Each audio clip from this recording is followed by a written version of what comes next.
Kaugel-kaugel Eestimaa tagumises nurgas elas kord vürst nimega Martin, kes oli tuntud oma vingumise poolest. Iga kord, kui tuul valest suunast puhus või rahvas liiga rõõmsalt naeris, oli ta kohe aia vahel.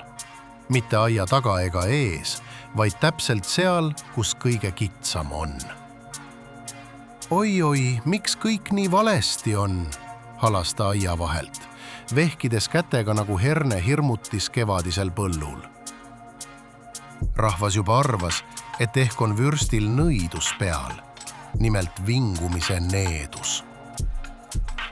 Ühel päeval tuli tark haldjas ja ütles: kallis vürst, kui sa nii väga tahad, et kõik sind kuulaksid ja mõistaksid, miks sa siis ei proovi endaks saada, kes sa tõeliselt oled?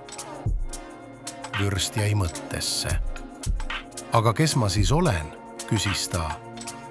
Seda pead sa ise teadma, muigas haldjas. Võib-olla oled sa lihtsalt naine, kes on mehe kehas.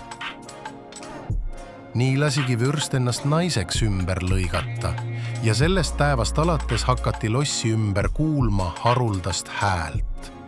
Mitte enam vingumist, vaid laulu, mis kõlas täpselt nagu aia vahel puhuv kevadine tuul.